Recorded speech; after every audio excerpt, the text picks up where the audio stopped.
Folks, welcome to Kabushenga's School of Life. It's a good name. Yes. And the first person who's going to take you through class, none other than my very, very, very good friend, Andrew Rugasira. And I have literally about, I think, 7 phases with this man. I'm not sure which one at any stage to deploy. And as you all know, at some point, I wrote just a bit of our experiences about him, and all of you went berserk and you said, we want more, write him. I said, no, that's enough for now. But today, I want to talk to Andrew about a subject that's become dear to both of us, and it's the subject of mental health, an issue that is affecting so many of us. But most importantly, one element of that Andrew has decided it's going to be his cause: suicide. Andrew, welcome.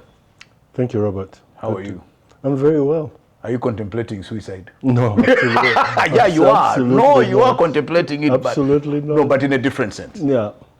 So I want you to help me to understand, first of all, what is suicide, the way you understand it, the way you know it. Sometimes what we get in all of these things is the technical definitions being given by technical people, but as just this ordinary person. One, what is suicide? And how is it an outcome or a consequence of the broader problem of mental health? What is it? Just help to anchor. It's a very interesting question, because at one level in Uganda, suicide is a criminal offense. True. So it's criminalized. So to attempt to take your life is a criminal offense. So on the one hand, it's treated as such. Yeah. On the other hand, and what we hope to advocate and kind of create a conversation around is that there is obviously a problem when someone feels that they've run out of options, they've run out of hope. Yes. They have nothing worth living for. And life has no meaning. Life has no meaning, and therefore they need to take their life. It is not natural, and it means there is a problem. And so suicide in that sense is a mental health issue. It is the fact that someone has determined that they have no options, which is a fallacy, by the way, and they need to check out. Let me just take you back a little bit, and I hazard an explanation here of why and how we arrived at a situation where in society suicide is considered a criminal offense. For the simple reason that when society began to order itself into, organized living with some kind of state. So to date, there is now an established legal principle that you belong to the state. A person and their life is an asset of the state.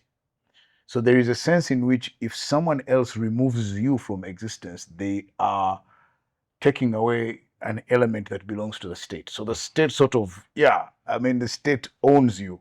So even you don't have a right. So legalistically, that's how it has been defined. And when you look at, when we're studying law, when you look at some of these provisions, it is because at the time when some of these laws were being enforced so, effectively, populations were small, you needed labor, but conditions, as Shakespeare described them, were nasty, brutish, and short. People had no reason to exist under those conditions. So how do you preserve labor sources? So you create an offense where you threaten people against exercising the right to live. So that's really almost like a technical explanation. But for us, I guess we're at a point now where, those questions of population, labor, things have changed so much. And we'll come back to that. But I want to go back to Andrew, the person. When I teased you at the beginning that you're contemplating suicide, this is definitely a subject you have thought about deeply. Why? How did you arrive at this? I mean, there are many other things. I know you, Andrew. I know you too well. You're an entrepreneur. You are a very spiritual person. You could have chosen, to take on lacrosse. Lacrosse as a sport, or champion young entrepreneurs and things like that. Why this one? What was it that touched you at your core, at your soul, that made you think, let me commit time, let me commit, because it's a thankless task, nobody's paying you. Well, who is going to pay you? Why? There are two things, because you raise a very important issue. The first is the impulses in an entrepreneur are problem solving. Okay, yeah. So an entrepreneur identifies a problem. Yes.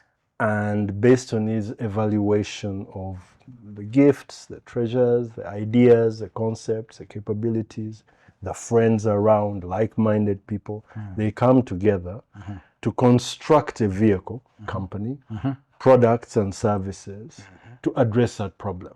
Yes. Okay? Yeah. So at the heart of an entrepreneur is a problem-solving methodology. Yes. So if we look at mental health or suicide prevention, some other businesses, at the heart of it, it's that very issue. And sometimes the issue comes at you and is so close to home in ways that maybe you didn't anticipate. A few months ago, here in the boardroom, we have a staff fellowship every Friday. Right. So where the staff comes together and we review our week and we fellowship together, we pray together, we hear each other, we see each other. Yes. And in that fellowship, two of my staff members, and we have a few young people working with us, talked about their week and how their week was tragic, their week was painful. Why? Because both of them, by coincidence, had in the past week lost friends to suicide. I remember thinking about their situation, thinking about families that I know that have lost children to suicide, members of their family to suicide, thinking about what we read in the press. Young man in Kabale the other day committed suicide. Thinking about the whole mental health issue of hopelessness, of anxiety, of depression, of alcoholism, all coming out of the post kind of COVID period. And the question that always tugs at my heart is, what are you going to do about it? Not what is someone else going to do about it. What is your contribution? I might not solve the problem in totality, but what is my contribution? So we asked ourselves, so what are we going to do? And we gave ourselves time to think about it. But the more I thought about it, the more I talk to parents who have children, the more I speak to my own kids. My oldest kid is 27, my youngest is 21 next year. And so they're talking about their friends, they're talking about alcohol abuse and substance abuse in their communities, what they're seeing. The question then became, what are we going to do about it? And many times, Robert, the first solution begins with a conversation. It begins with this. It begins with a discussion. And the more we looked at suicide, the more we looked at mental health, the more we found that it was a closed and silent subject. No one wanted to talk about it. And there's a history to it. You alluded to the historical evolution of societies and people. Yes. But in the more recent colonial past, Yes. and one of the reasons I think there was this whole criminalization of it, because in the villages, they would grab a guy who they thought was attempting to take his life because of unpaid taxes, and it's Chiboko. They give him 20. No. First leave the one who was attempting. Even the one who succeeded before, and those days suicide was by hanging. Yes. Before they would unhang you from the tree, they would first administer corporal punishment to the body. Absolutely. To cleanse the society of this abomination, and then to teach the living that you dare, because even in the death we shall administer. Exactly. So then you have the colonial treatment that reinforced the stigma, because the cultural stigma was there's something wrong, it's witchcraft, there's all sorts of superstition about it. Then the colonial state defined mental health as insanity, and also talked about places like Butabika as asylums. Remember, the Yes. first how you knew Yes. about Butabika was it was an asylum for the insane. And do you know that its physical location Yeah. was carefully chosen? Down far away location near the lake in the papyrus swamps, while the National Referral Hospital is actually in the middle of town. Absolutely. Yeah. So you have these reinforcing elements that reinforce the silence around it, because you have a stigma that has historically grown to today, to a level whereby families don't talk about it. Those in the sector don't promote their ability to provide solutions to it. I'm talking about counselors, I'm talking about treatment centers. It's all quiet. You talk about people who know people who are having suicide ideations and substance abuse and all this. This whole space is bodyguarded by a conspiracy of silence. Okay, so you then come in and you take the extreme form. So the question we asked ourselves is, so what do we do? We're not in treatment, we're not psychologists, we're not counselors, we're not government, Ministry of Health officials, but we are people who know people, who have feelings, who have connections, who have relations with people who are in pain and suffering in this area. So the first thing we did was establish a national dialogue. We established that World Suicide Prevention Day is on 10th September. So we'll use that as an opportunity to begin a conversation, invite all different stakeholders, those in the treatment space, those in the policy space, those in the health sector, those who have testimonies, young people especially, schools and young people who at the age where they're impressionable. And today you have a situation whereby in certain circles of our young generation, suicide is celebrated. Rest in power, brother. You're strong to check out. These are things I was shocked to learn. Wow. So you run a rest in power how? So there's almost a celebration that life is hard and you have taken the difficult decision of checking out. You're courageous. And then when you look at the reinforcing economic circumstances of youth unemployment, drug and substance abuse, alcohol abuse, broken families, financial distress, all these things that are reinforcing an ideation around suicide, and also the hopelessness that you cannot get the help that you feel you can get. And of course, we'll talk about that a little bit later, but the resource constraints in terms of funding for the health sector in providing solutions to these people in need, all that came together, and we felt we needed a conversation about it, and we had a very successful conversation on 10th September, where you were and where you spoke and I want where to you became the fact, okay, all of that went well, and me and you are on stage, but there is one part of that success that you have no idea, and I have never told you. So of course, after the conversation, we had this well-earned lunch. So I go and get my food, and I'm trying to figure out where to sit. So I look in a far corner of the hall, and I head to that table. It had about 6 or 7 ladies. And like a good hot-blooded African man, I said, yeah, I think I want to be in this company of ladies. These men, I've spent the whole day sitting with Andrew, with Alan, with Makenaga. No, let me find some ladies.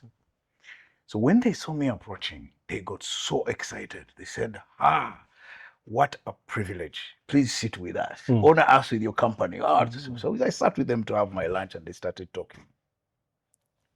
And Andrew, I wish you knew what they said. They said, finally, someone has remembered us. Wow. Someone has realized that we need to talk about this thing. issue. Do you know who these people were? Hmm. They were psychiatric nurses. Wow. All of them.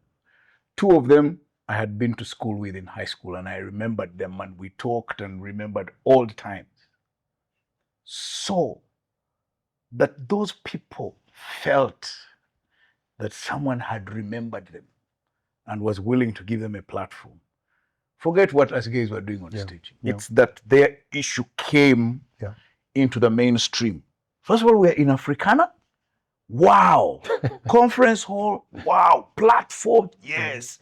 Peers there. All these big deal people, including yours truly. Really? Are we this important? And to crown it all, a wonderful lunch. So I think for me there, in the fact that these people who feel forgotten, who people didn't, was one of your greatest successes. That's great to hear. That's great to hear. And I want to go back to the issue about the dialogue. And as you were talking, I was reflecting and saying, okay, yes. And we'll come back to the issue of the national dialogue. But I think, Andrew, part of this problem, me and you are both parents. We worked so hard to be family people. And I mean, I know what you do. I know how you approach your parenting. I know how important family life is to you.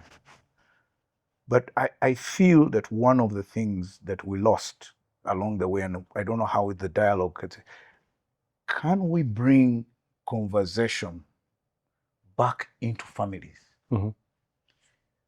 I think that in the last 30, maybe 35 years of us as a country, that families no longer have conversations as families.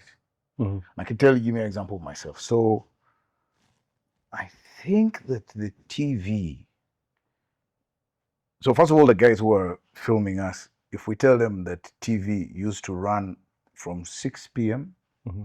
up to 11 p.m. sometimes. So sometimes you'd be in the middle of watching a repeat of a program and then it just stops. Then those colored bars come up, or they put a board, the program continues.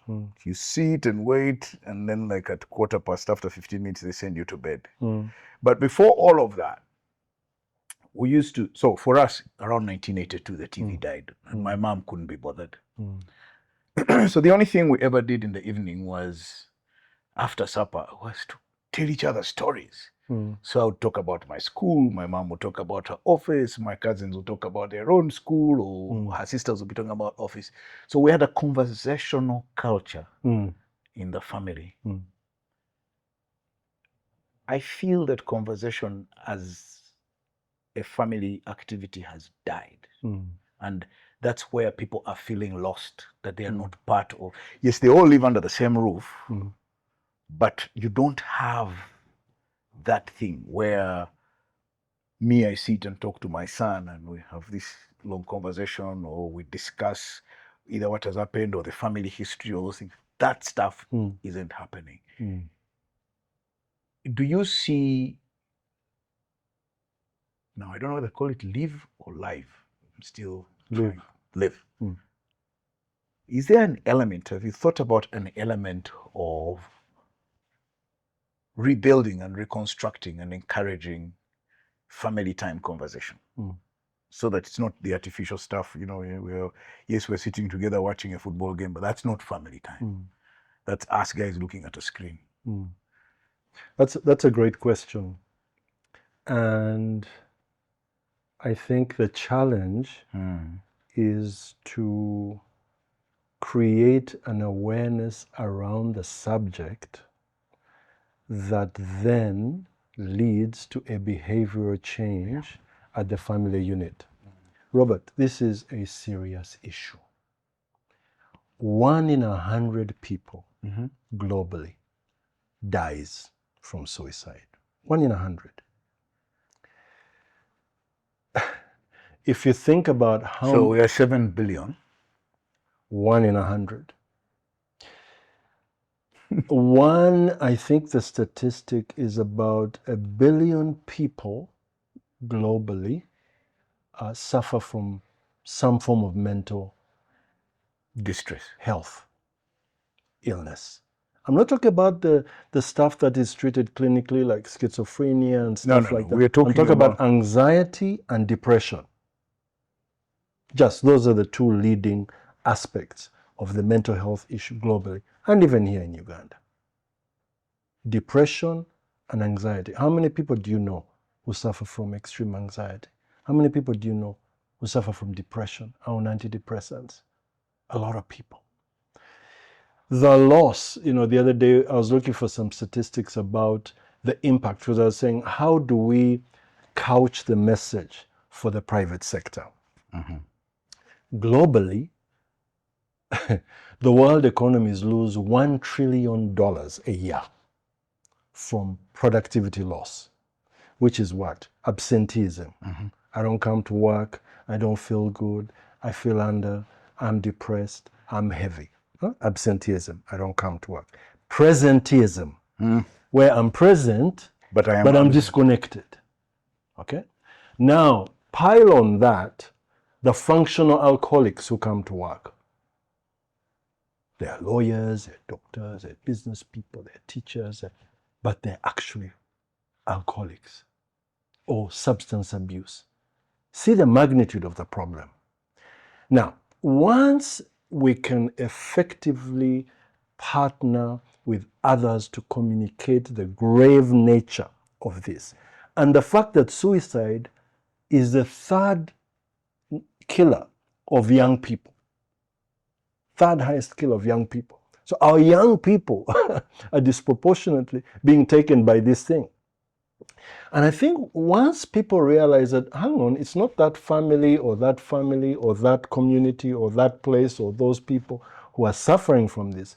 This is our problem. Because if we really look deeply in our own families and are honest about it, we realize we can do better as parents. We need to do better if we're to address this issue from a preventative point of view.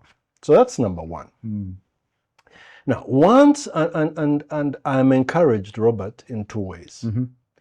We talked about it, and you talked about it at the conference, how Uganda treated SLIM, yes, HIV/AIDS, yes, in the 80s and 90s. Yes.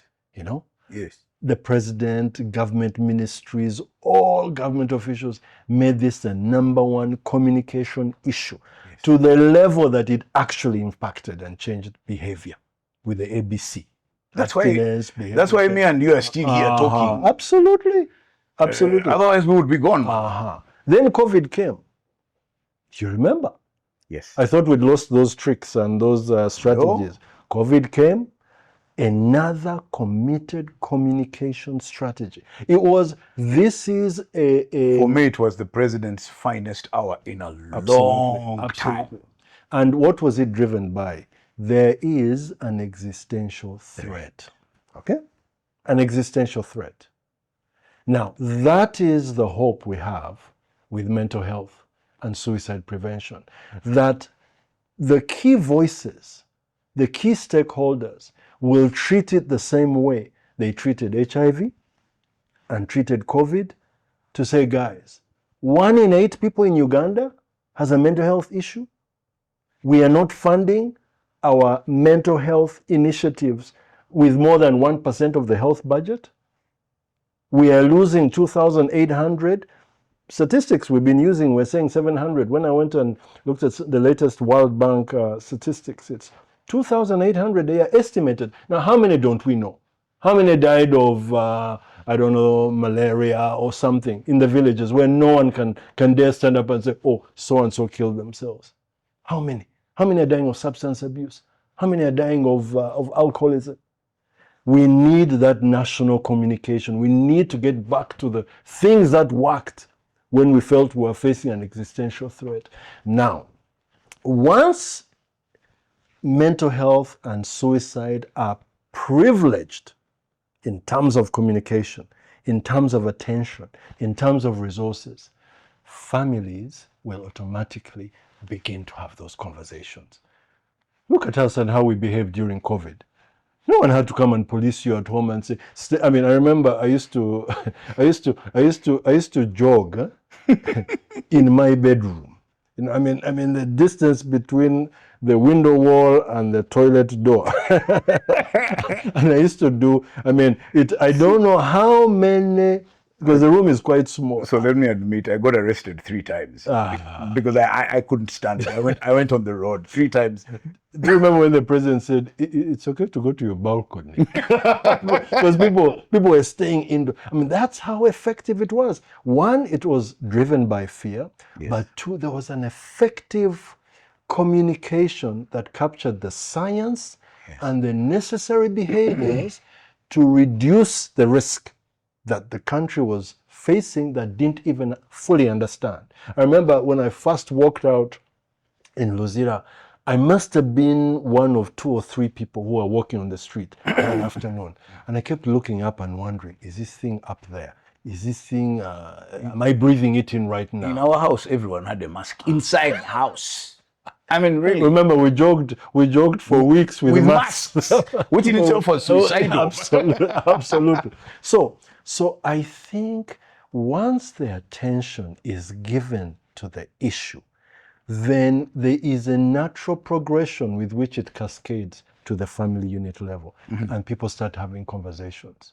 Just the conference that we did, my children insisted that I share with them a summary of what happened. Share with them the report. My third daughter studied psychology and cognitive neuroscience. Okay, that's her degree.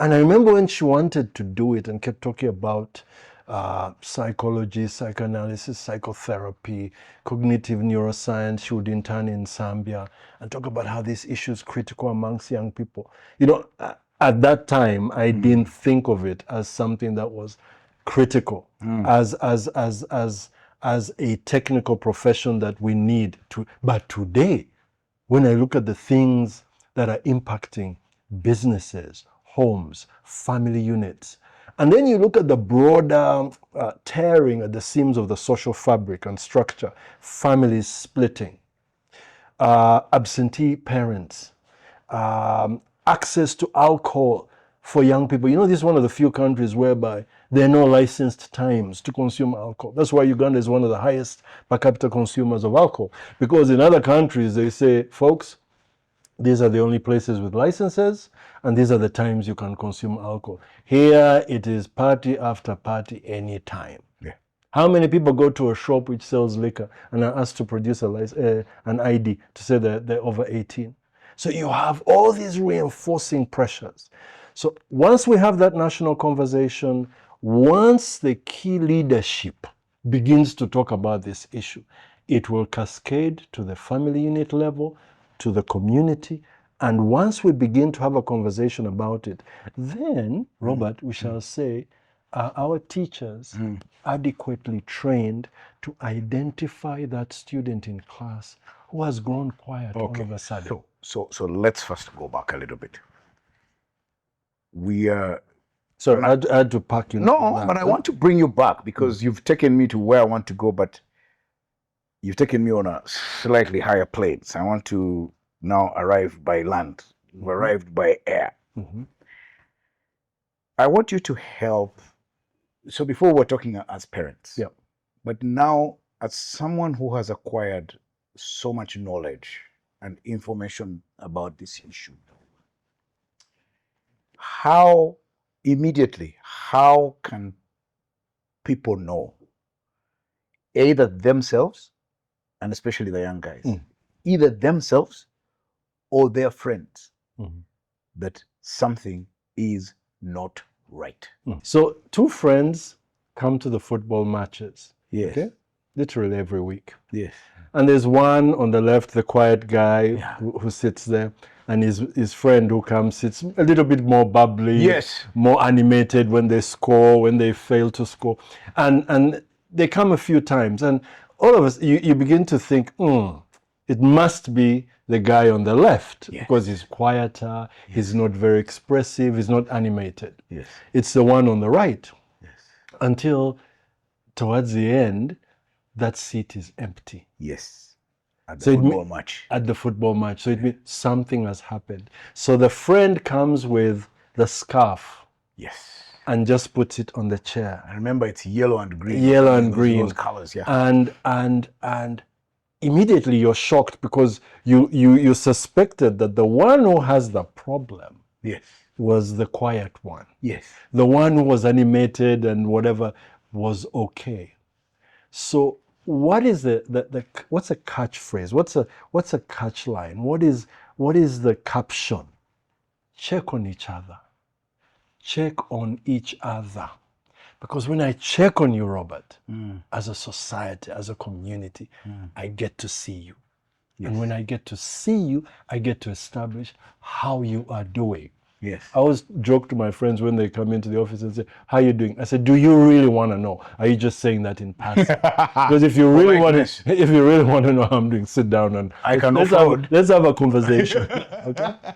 So number one is for us to see others, to see each other, to check on each other. You started in the beginning, conversations, phones away. Let's have a discussion. Let's have a conversation. So that's number one. So when we're able to see each other, we're able to establish how we're doing. And based on the relationship, we can then go beyond that and say, if you're not feeling well, or if you feel you need to talk to someone, or if you need help, I can suggest something. We can walk this journey together. Number one. Number two, of course you can tell when you're not feeling well. Yes. You know that this is a day where I'm feeling heavy. I'm feeling lethargic. I'm feeling depressive. I'm feeling unhappy. I'm feeling sad. I don't want to get out of bed. There are all these clinical. I am not myself. I'm not myself. I wanna withdraw from the community. I don't want to see anyone. I don't want to pick any phone call. A lot of young people go through this. Or I'm drowning myself in alcohol. I'm drowning myself in drugs. I'm in risky behavior, sexual behavior, risky. There are these things, you know. But because you don't have that reflection of a relationship with someone who sees you and is able to communicate that with you, that can lead to isolation. One of the dangers of mental health is silence leads to disconnection, which leads to isolation. So it reinforces the failure for you to seek help or seek attention because no one is talking about it. So I wanted to just pursue that point. So if you find that you're spending a lot of time on your own and you don't find you want to be amongst people, that should be a sign to you yourself. Especially if you're someone who's enjoyed. I mean, there are people who are naturally they're reserved, they keep alone, introverted in the nature. But there are levels that are more unhealthy, where you really do not want to associate. Yeah. You do not want to interact. You don't even share how you feel and what's bothering you. You don't even share how you're going through this phase whereby you feel bitter, withdrawn, you feel betrayed. There are things you're dealing with, and it could come from a young man going through a process with the parents who are divorcing. Yeah. Or a father who's an alcoholic, or a father who's absent, or violent, whatever. Okay? That's one. That can explain that. The third thing, Robert, is now what you started off with saying you're a product of what? Of the state, right? Yeah. Now, when the state takes this seriously, globally, mental health takes about 1 to 2% of national health budgets. So even today, it's not an issue that's taken seriously. Yet the ramifications are huge. There was a WHO report that said between 2016 and 2031, the global GDP loss will be 16 trillion. Okay, let me flip this thing on its head. I just want to finish. I know what you. Yeah, okay, I just want to finish this. So, if resources are given to this issue, what does it mean at the ground level? It means at the primary school, there'll be one teacher who is trained and equipped to identify some of these telltale signs in the children. Simon is bubbly, Susan is always happy, smiling. But for the last 2-3 weeks, they've been withdrawn, they've been silent. They'll move beyond just an observation and into an investigation. Is there a problem? Is it at home? Is there an intervention that needs to happen? So training caregivers, training instructors, training those who we're giving our children to take care of them, to educate them, to look after them. Educators, healthcare providers, caregivers in a home, parents, community leaders. And that means now that we're equipping people to feel each other's pain.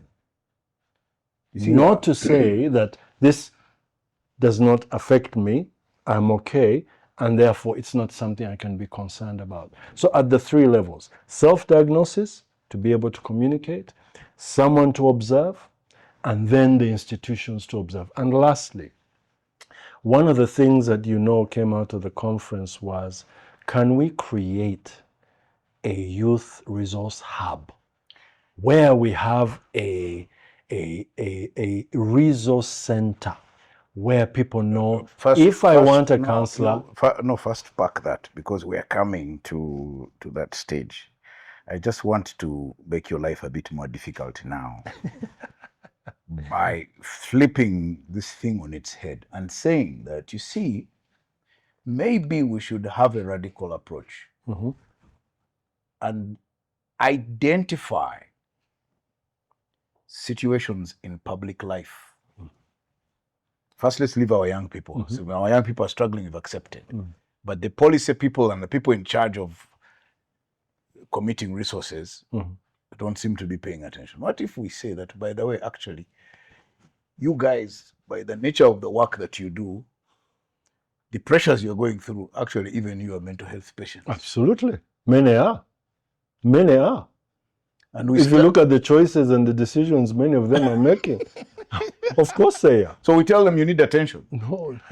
No, by their actions, they need attention. You see, that's. Let's talk about this actually. That in public life, the pressures today that a lot of decision makers. Let's the surface area. Let me help you. A typical MP. Let me help you. I was talking to someone who runs a counseling center. Yeah. At the conference. Yeah. And he says, Andrew, do you know how many for the members of parliament who have lost, okay, the election, yeah, do you know how many of them are going to go into deep depression and even suicide ideation? Because they have borrowed, they're up to their necks in debt, there is a measure of shame. Status is gone. Status is, all these things that reinforce in a society that doesn't really express care. You see, we're talking about lack of care. Forget lack of care. In their case, there is absolute ridicule. Now imagine, so you're just telling me the number of people who are going to be in that space. Yeah. I mean, it's tremendous. So one time, you remember the afternoon flight that used to come from Johannesburg. So, and I remember that aircraft very well, Airbus 319, because I used to book the seats just behind the business class so that I could, believe or think that I am in business class. This particular flight, the whole business class was full of members of parliament. They were coming from the Pan-African Parliament. Yeah. So, the speaker was in it, her assistants, and like the whole, those business classes were very small. So all of them were members of parliament. So they're talking about these very experiences. And I was looking at my wife, and some of the stories I will never forget. So they were talking about how many members of parliament would stay in the parliamentary canteen, drinking all night until they are sure that those who are looking for them for money, the loan sharks, constituents who want help, whatever, have gone home and are not there, then they come out. But the most dramatic one was a formerly prominent lawyer who was from northern Uganda, who was walking along Parliamentary Avenue. This was really hilarious when they were telling it. He was walking along Parliamentary Avenue and one of his creditors grabbed him.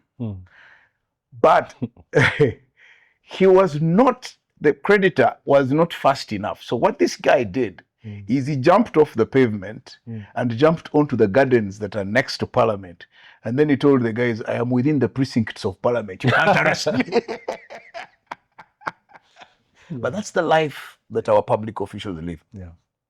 So those stress levels maybe is something we can play to tell guys, look, actually, you need to invest more and improve Butabika because you're likely to go there.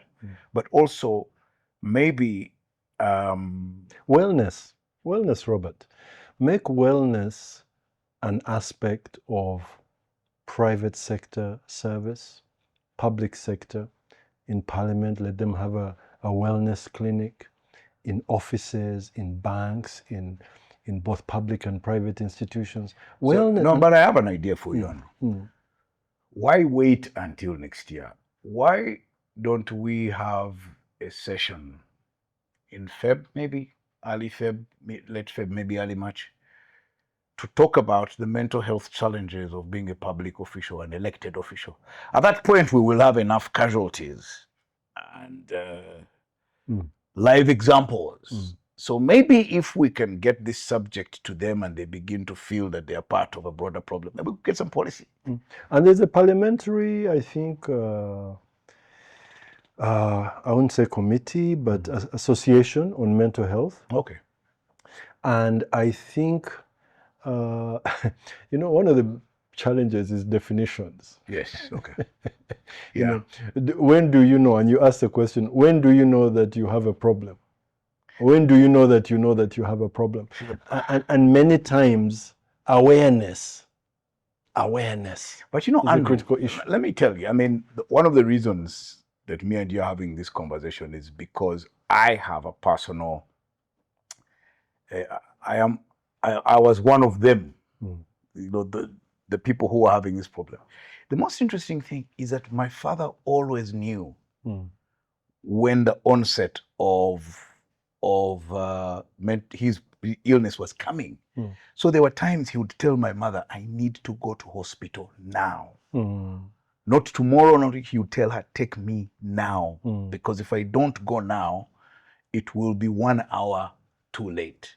And in most cases, it was because the medication had worn out.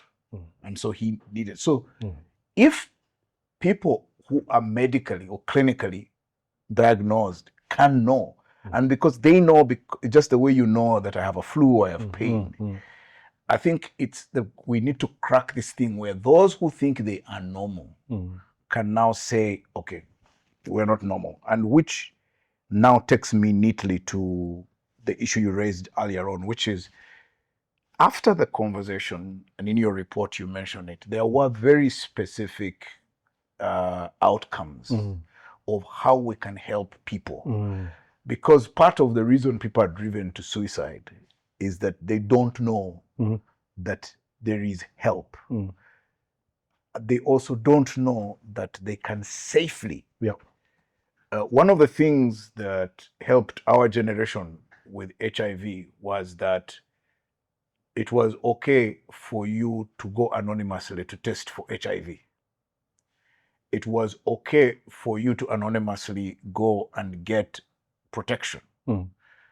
So when you say resources, how can we make it less stigmatizing and safe for people who are struggling to be able to reach out for this help? And where is it?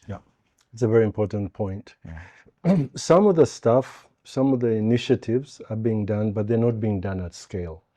So the first thing we need is a national toll-free line. So where people can call, get counseling help, get guided to where they can get help, have their immediate. So it's a frontline support team to address the immediacy of the issue. Where someone who's gone beyond suicide ideation and is actually not just contemplating, but they're about to do it. And for some reason, they picked the phone and called this number for free, or gone onto the internet and data free, and connected with a helpline, frontline counselor, who then talks them through the issue and hopefully helps them not make that decision. Yeah. That's number one. So, and a national toll-free helpline, as it is in other countries, funded and available for anyone to be able to call. So that's number one. Yeah. Number two, we need to create a national suicide policy. We don't have one, Robert. We don't have a national suicide policy that addresses this whole issue we're talking about at its multi-levels, at the primary level, at community level, at government level, at schools, health sector, just a proper national suicide policy. We don't have one. We need one. Number three, we need to decriminalize this thing.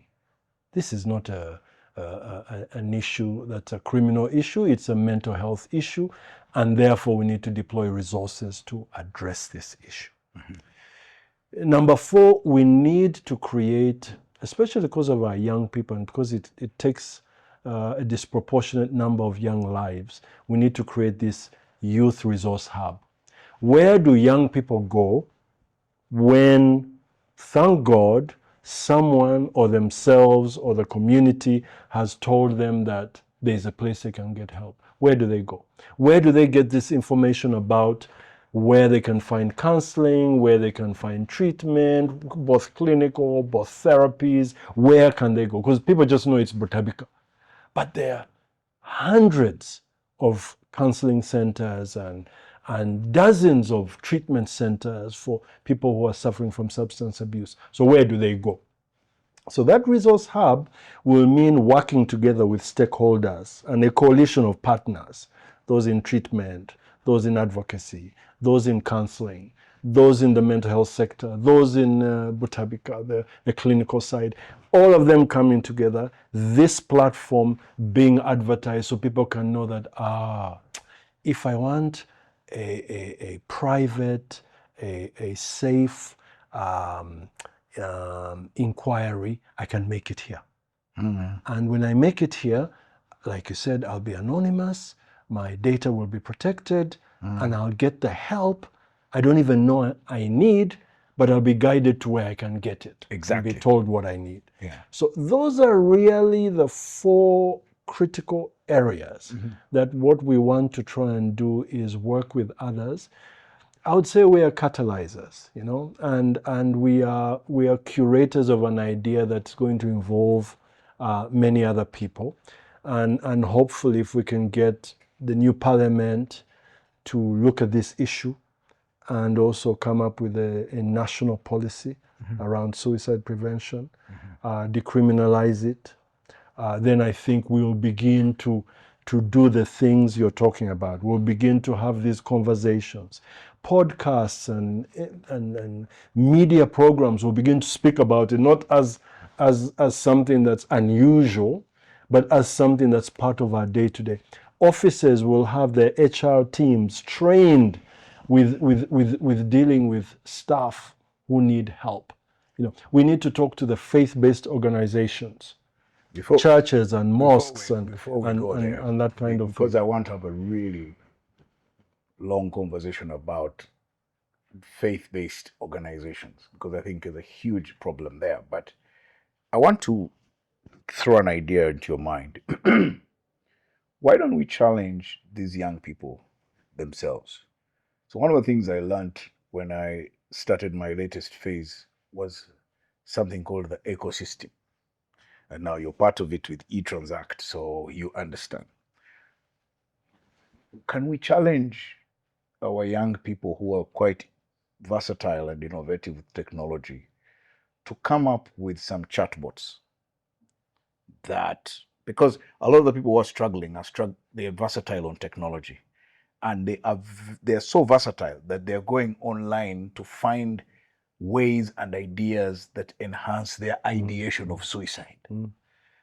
So I'll never forget my son who's just gone off to university. I was, we're trying to find a place for him. And I made a WhatsApp inquiry when it was a Saturday evening, to one of the school. I just found a number and I posted an inquiry. I had a conversation that ran from Saturday night on WhatsApp up to Sunday 3 p.m. in the afternoon, when I got a response saying, okay, please come tomorrow to our offices at Rumit Towers at 8:30 a.m. There'll be somebody waiting for you. Wow. So I went in and I found Cynthia. It's only when I met Cynthia that I realized that throughout, from Saturday night up to Monday, I was talking to a chatbot. But it was so good with its responses. It had all the information I needed and the type of information that would lead me to pose the next question. Yes. Until we reached a point in our conversation where I needed to see a real human being. Yeah. That's when it made an appointment for me. So maybe we could challenge some of the people in the innovation ecosystem to say, can you come up with using the AI and AGI technologies to create ability for people who don't want to go in public, don't want to call a real human being, who can chat using technology on mental health issues and get automatic responses where they feel they're talking to someone, but they're not quite talking to someone. It still remains anonymous. That resource then would lead you to. Absolutely. Yeah. And back to your issue, that's a powerful example. When you talked about meeting the psychiatric nurses at lunch. Yes. And they said, thank you for seeing us. Yeah. From the time we had the conference on 10th September, you cannot believe how many young people have reached me on LinkedIn. Some have got my email, some have got my number. They're sending me digital materials that can help young people diagnose themselves and get help. I'm meeting a group on Monday that have developed an app that brings together counselors and treatments. And I mean, we don't even have to, the thing is there. So they showed up to say, like you said, is this real? Is actually someone talking about this subject? Really? And many of them came, so would meet in the corridors and they said, well done, we've been waiting for this. I was like, what? You think you're doing something revolutionary, and but people have been waiting for that moment. For that moment. The young people, the technology guys, those in treatment and service sector, in all this. I mean, you would not even imagine some of the radio personalities and people who we both know. People who have been developing products and interventions at their small scale and saying, how can we now leverage what we've seen as interest and a kind of broad platform for a national dialogue? How can we leverage that for some of the things we're doing? But Robert, we can't do this ourselves. This is a coalition issue. This is different players coming together, but the people are there. No, and so that takes me to my next point, which you talked about, the dialogue, the coalition. There are two parts of the Ugandan society that are a critical driver of hopelessness and leading people to stigma and suicide ideation. How do we get faith-based organizations and cultural institutions to change the way they see and define suicide or people taking their own lives? How do we start to work with them to patiently say, you know what, you can castigate because, for instance, one of the things that always comes up is that if somebody has taken their own lives, they're not entitled to salvation and prayers. So who has defined that? So is there a way, I mean, do you see how can this dialogue that we're talking about engage some of the more conservative aspects of our society to begin to deconstruct some of these elements so that they are not a political problem when we start to pursue national policy? Robert, as you very well know, ignorance Yes. is the biggest danger in these things. Look at HIV. And look at the stigma and the ignorance around the science and the behavior and the impact. I mean, look at how much work had to be done to create that ABC. Yes. Huh? Look at even COVID. You know, I mean, I was involved at kind of opportunistically. The scientific level, I remember that. Setting up a COVID testing lab. And I mean, just interfacing with people who just came at that level was just to get tested and to get a result and to travel to do these things. But the amount of speculation and, and stigma about it. I remember as a friend who came with his driver because he wanted his driver tested. And I think his driver was positive, and the driver started crying. He started going through this whole monologue. I'm going to die. You know, I have a little small piece of land near Mukono. My boss, look after my children. And I was looking at this. I mean, and I was like, so I said, who told you you're going to die? But that was, that you're going to be treated. You're going to be well. And, you know, ignorance is a major driver. And just to reconfirm that, I have been trying to persuade the females in my family to say, go for a cervical cancer test. Yeah. And they will tell me, you will find what you're looking for. I said, I'd rather find it now. Yeah, exactly. Because, I mean, early testing is a critical issue. So now, once we engage them, I mean, I'll tell you, I'll not need to mention the names, but I think 3 of the leading, I would say, church congregation groups in Kampala reached out on WhatsApp. Okay. Or have been interested or curious as to what this initiative was about. What are we trying to do? For me, that's an open door. That's an opportunity. That's an opportunity. And I said, can we come and have a conversation with your congregation? You know some of them. And there's that dialogue. So it means that there's actually an opportunity if we can be proactive. Okay. So, and I think we need to get our messaging, we need to get this conversation out there. We don't expect them to come and say, come and have the conversation. No, they won't. We need to. And I think because who are the people who go to these churches? Who are the people who go to these mosques? They actually, and also they are people with problems. Exactly.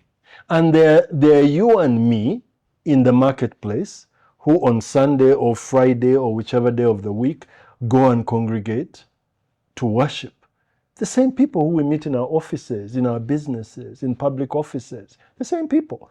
So the conversation you're having there is not any unique to the conversation we'll be having out in the marketplace. We just need access. If we get the access, then we can speak to these congregations. And then you will find, just like we did with HIV and with COVID, that the leadership of the faith-based institutions begin to become more and more sensitive. They begin to speak the language and the message to their congregants. And then we begin, because ultimately, what is it that we want, Robert? What is the output? What is the critical outcome? Behavioral change. So how do we go about, this for me is the tough one, how do you go about initiating or getting an audience and starting a policy conversation, considering all the competing interests that are looking for policy direction and policy guidance? Talk to the digital audience. We talk to Kabushenga. Yep. And we sit here and we have a conversation, and this is reaching your hundreds of thousands of audiences. Okay?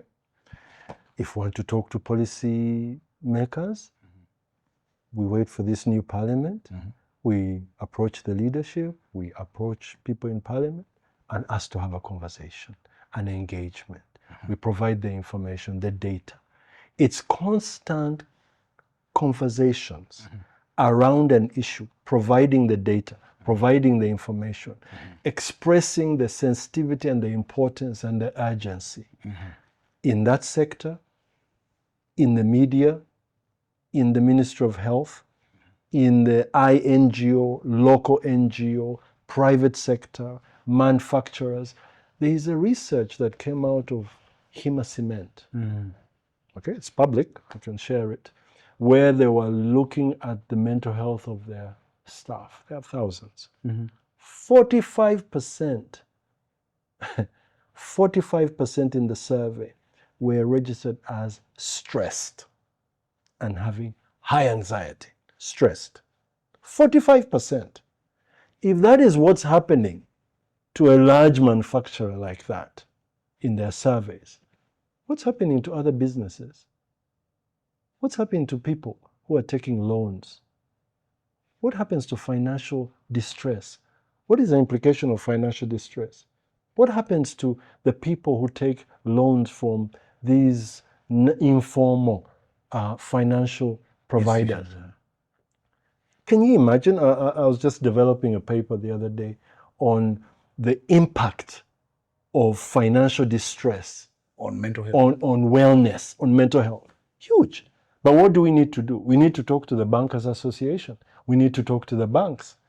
Because it's one thing for me to come and take a loan and face a difficulty to pay back, and you, the bank, go through this collection process, and I begin to have that anxiety and pressure. For some reason I can't pay. Of course, there are people who might not pay for different reasons, but I'm talking about a well-meaning customer. Okay? So how about, combined with your collection and your fiduciary responsibilities as a bank to collect on the loans that have been taken, how about a wellness desk that will allow a customer who feels he needs to talk to someone? Because, you know, we did a pilot during COVID where we tried to talk to a few banks and said, how many of your customers who are having difficulty paying these loans during COVID, actually it's nothing to do with their business. The wife is dying of cancer. It's a family business. The son is suffering some major issue. I said, how about we interrogate some? You can't say that's none of our business. So why you're not being paid? It is at the heart of the business. Because if the entrepreneur, if the business promoter has significant emotional and psychological stresses, it's going to affect his leadership, it's going to affect his business, it's going to affect your relationship. So how about, as we put in place both collection and you know, trying to restructure the loans or whatever, we also have a soft component that tries to establish what are the intangible issues. That they have tangible results, but they're not talked about within the relationship manager and the business owner. How about we have a wellness, a counseling facility, just like you do it with your HR in an office, to try and support this individual get back on track, one, as an individual, and two, with his business. And I think it's that kind of innovative thinking we need to bring to the attention of the institutions, whether it's a Bankers Association, whether it's talking to people in the governance and regulatory space of BOU. But do you need to convince anyone that debts and loans bring a lot of financial stress? Do you need to convince someone? No. You don't need to. First of all, it's not even just the phone call from your banker. You start sweating in the middle of your chest. So, but you see, and as a way of sort of bringing this to a good, you bring in the question of wellness, all-rounded wellness, and how all of these things are linked. I am now very active in one area of wellness, which is physical activity. Yeah. Almost extreme.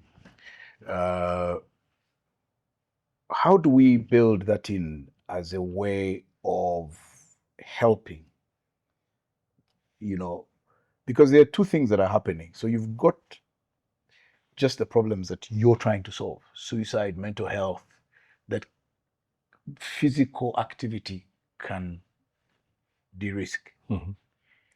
But also, I went into a health funding conversation and I was shocked that there simply isn't going to be enough money to treat each Ugandan.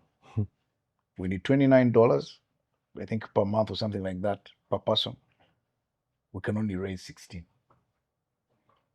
Or as if we try very hard, 16 within the budget framework. So where's the 13 going to come from?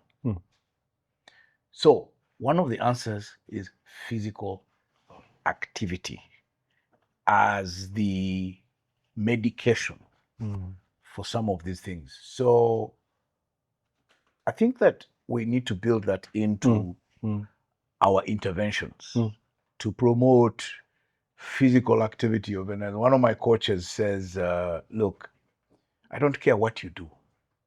The body inside doesn't know what movement it is. It just knows there's movement. So whether you run, walk, dance, swim, take the staircase, whatever, do it. It's both good for your mental health and it's good for your physical health. So it's not just a physical health. I'm happy to push that, but simple interventions like those. That's a huge opportunity in two areas. You talk about health. Insurance companies can incentivize good behavior. What did we say the critical issues? Behavioral what? Change. Behavioral change. You and I do a measure of sports and activities. Yes. Our health bills are much less, just even from a common flu and general wellness. The more you exercise, the healthier you are, the more your body immunity is enhanced, etc., etc. Now, if my insurance company offers me a reduced premium because of my healthy lifestyle, isn't that an incentive? Okay, that's number one. Number two, in America, years ago, I wanted to bring in those a ministry. It's called Crown Ministries. Crown Ministries in the US. I think it must have been 20 years ago that I wanted to bring them to Uganda. I mean, that's really where the conversation or the idea for mental health from a financial stress point of view. I had my own experience in terms of what financial stress can do and how lonely that journey can be.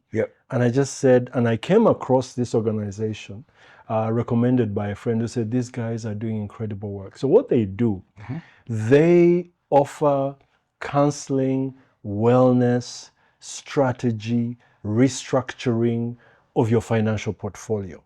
So they take you on and they take on your portfolio and you come and say, I'm distressed, circumstances in my life have changed, I'm unable to meet this, I feel overwhelmed. So there's the kind of psycho-emotional counseling space, but there's also the restructuring. So they sit with you and they walk the journey with you. They're accredited and certified at such a level that when they go with you to your bank, your bank says, okay, we'll give you the time. All right. Okay? We'll give you the time to work through this. They sit with you, they cancel some of the things you spend, they chop off your credit cards, they do some of the hard stuff with you. As a family. Tough choices. Tough choices, but talking, tough love, but talking through it, giving more time because that's their ministry with you. And the amount of people who came out of delinquency or near delinquency and were rehabilitated just because there is someone walking with them.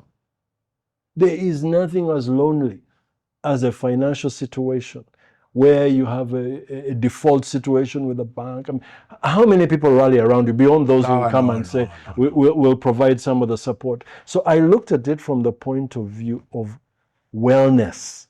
So financial wellness, where people skilled, trained, accredited, structured well, relationally driven, come and walk alongside you to help you solve your problem. Because every customer who makes good on their financial obligations is a future profitable customer for that bank. Yes. And for themselves. But every time they fail and are delinquent and are deemed as such, it's not only a problem for the balance sheet of the bank, but it's also a problem for that individual in the future. Yeah. Because we're a journey, we make mistakes on this journey. And we hope the mistakes we make today will be lessons for how we'll be better tomorrow. True. And we're all on a journey. So I think in that space of health, in the insurance companies, the incentives that can be given in the health sector, there's also support that can be weaved. And we need this conversation. And some of these innovations are being done in other places. We just need to see how they can be applied in our own communities here. So where does the L.I.V.E journey go now? So L.I.V.E is committed to be a catalyst, to catalyze this conversation, to work with those in the sector, whether it's in the advocacy space, whether it is in the coalition space of creating the resource hub, whether it's in the advocacy space to create this toll-free helpline, whether it is in the communication space of talking to influencers like yourself, whether it's working with different partners and stakeholders to get this conversation and some of the ideas that the young people have and other people have to come to the forefront. So we catalyze, we promote, we advocate, we encourage.